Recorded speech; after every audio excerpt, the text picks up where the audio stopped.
Assalamualaikum warahmatullahi wabarakatuh. Kami berasal dari kelompok 18 akan mempresentasikan hasil dari pekerjaan kami yang berjudul Revitalisasi Water Faucet FTMD ITB. Saya Raden Muhammad Hazil Putra Helamba dengan NIM 1312182. Adapun latar belakang dari apa yang kami lakukan, yang pertama adalah keterbelangkaian fasilitas.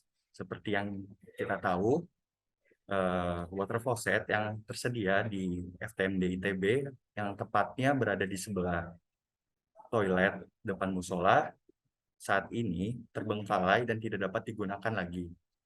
Oleh karena itu, untuk memenuhi kebutuhan sivitas FTMD, kebutuhan air minum, kami akan merevitalisasi agar bisa dapat digunakan kembali.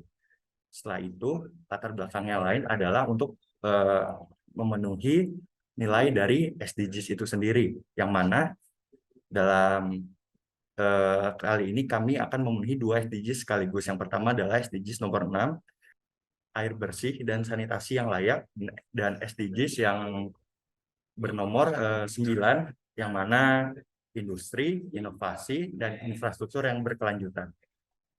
Oke, selanjutnya nama aku Rizal Hamdani dengan NIM 131211178. Nah, untuk skema perjalanan airnya itu dimulai dari air hujan yang turun, itu ditangkap pada rainwater harvesting systemnya. Kemudian akan dialirkan menuju filter sehingga menjadi air yang siap diminum. Lalu ditampung pada storage drinking waternya dan dapat langsung dituju ke water faucetnya. Untuk sistem penangkapan air hujannya itu dimulai dari adanya beberapa corong pada atap gedung FTMD-nya. Itu corongnya akan dilapisi oleh jaring. Nah, jaringnya ini berfungsi untuk menghalau hewan-hewan kecil ataupun benda kecil yang akan mengganggu aliran airnya. Kemudian air tersebut akan mengalir melalui piping ke storage-nya yang akan ditampung langsung ke rainwater storage.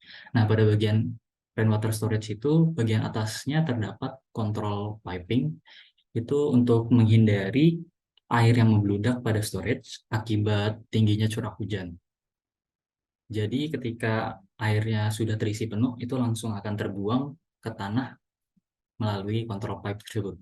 Kemudian airnya akan dialirkan melalui sistem filter dan apabila sudah menjadi air yang siap diminum, itu akan ditampung kembali di drinking storage dan dapat dialirkan langsung ke water faucet. Baik, selanjutnya nama saya Muhammad Romi Satria di Makayasa, NIM 1312100. Untuk filternya sendiri, kami melakukan beberapa pencarian. Yang pertama ada filter karbon aktif. Nah, filter karbon aktif ini dia bisa menyerap zat-zat organik kayak klorin, logam berat, dan bau yang dalam air. Ini tuh bisa ngefilter air dan bisa dijadikan air minum. Cuman kekurangannya dia tidak dapat menyesuaikan diri pada perubahan kualitas air yang dengan dia karena dia butuh parameter-parameter lain seperti pH, TDS, dan DO. Selanjutnya filter karbon aktif pun juga harus dicek secara rutin, jadi tidak cocok untuk diaplikasikan pada gedung fakultas. Kemudian ada filter keramik. Nah, filter keramik di sini konsepnya menggunakan keramik berpori, tapi dia nggak butuh listrik. Kemudian ada filter ultraviolet. Untuk filter ultraviolet sendiri, cara membunuh mikroorganismenya adalah dengan sinar ultraviolet. Filter ultraviolet ini tidak digunakan karena operasi lampu UV butuh banyak listrik dan butuh penyaringan lain. Kemudian ada filter ozon. Filter ozon tuh cara kerjanya mengoksidasi zat-zat organik. Ini juga nggak dipakai karena biaya perawatan, listrik, dan operasinya butuh besar. Nah, jadi kita akhirnya menggunakan filter reverse osmosis dan keramik. Kenapa filter osmosis sendiri? Karena yang pertama emang sudah diaplikasikan. Nah, kenapa kita membutuhkan filter keramik?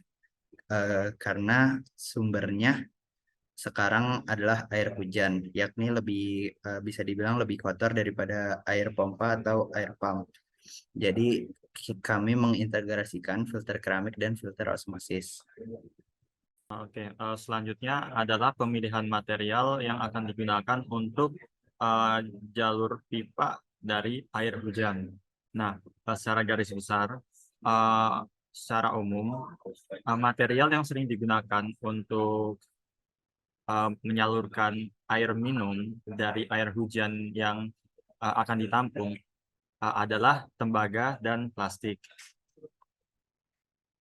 Nah, untuk tembaga, kenapa material ini sering digunakan? Hal ini dikarenakan material ini merupakan material yang baik untuk pipa penyalur air minum, dikarenakan sifatnya yang bebas timah dan dapat bertahan sampai 100 tahun. Selain itu, sifatnya yang durable, sehingga dia dapat mengurangi limbah pembuangan dari pergantian pipa, dikarenakan umurnya yang sangat lama. Nah, akan tetapi untuk pipa berbahan tembaga, air hujan yang masuk itu harus dipastikan bahwa pH-nya itu sesuai. Hal ini dikarenakan apabila pH-nya itu asam atau kurang dari 7, maka dia dapat mengakibatkan korosi, yang mana material hasil korosi itu dapat mengotori air yang melewatinya. Akan tetapi korosi itu sebenarnya dapat di ditangkal dengan menggunakan purifier. Nah, purifier ini dia dapat menyetabilkan pH dari air hujan yang akan masuk melewati pipa tembaga. Nah, saya akan kekurangan lain dari pipa tembaga ini, yaitu harganya yang sangat mahal apabila kalau dibandingkan dengan pipa plastik, dan juga ketersediaan di pasaran yang agak sulit untuk dicari. Nah, selanjutnya ada pipa plastik. Pipa plastik yang umum digunakan untuk jalur air minum yaitu ada CPVC, PEX, dan HDPE. Nah, dari ketiga material plastik ini, yang paling murah adalah CPVC. Nah, akan tetapi CPVC ini biasanya dia itu tidak dianjurkan untuk digunakan di luar ruangan, karena apabila digunakan di luar ruangan yang terpapar sinar matahari, maka pipa ini dapat mengalami degradasi. Nah, untuk pipa CPVC, kelebihan lainnya yaitu merupakan pipa yang dapat digunakan untuk air panas dan air dingin dalam bangunan. Selain itu, pipa CPVC dia juga memiliki sifat yang tahan korosi, sehingga dapat digunakan untuk air minum.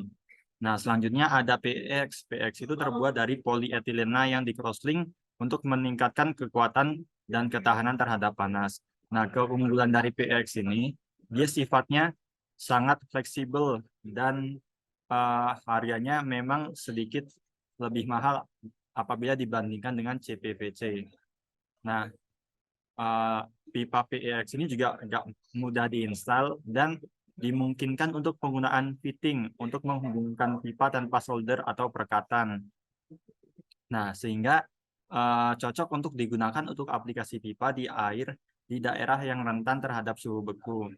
Nah, kekurangannya sebenarnya sama seperti pipa plastik lainnya, yaitu tidak dianjurkan untuk digunakan di luar ruangan, terutama yang terpapar sinar matahari secara langsung. Nah, selanjutnya ada pipa HDPE, yaitu pipa yang terbuat dari polietilena yang berdensitas tinggi. Nah, keunggulan dari pipa ini yaitu kalau pipa HDPE, yaitu sifatnya yang lebih durable kalau dibandingkan dengan PEX dan CPVC. Nah, akan tetapi dia memiliki kekurangan seperti kurang fleksibel dan harganya yang lumayan mahal. Nah, karena dia kurang fleksibel, maka dia tidak cocok digunakan di dalam bangunan, terutama yang banyak mengalami kelokan. Nah, untuk ketiga pipa plastik ini, mereka memiliki umur yang pendek kalau dibandingkan dengan pipa tembaga, sehingga harus diganti selama dalam rentang mungkin 1 atau 2 dekade. Nah, sekian untuk rancangan ide dari revitalisasi water faucet dari kelompok kami. Nah, berdasarkan ide revitalisasi water faucet yang kami buat, diharapkan rancangan tersebut itu dapat menjawab kebutuhan air minum di FTMD yang berkelanjutan dan tidak terbengkalai.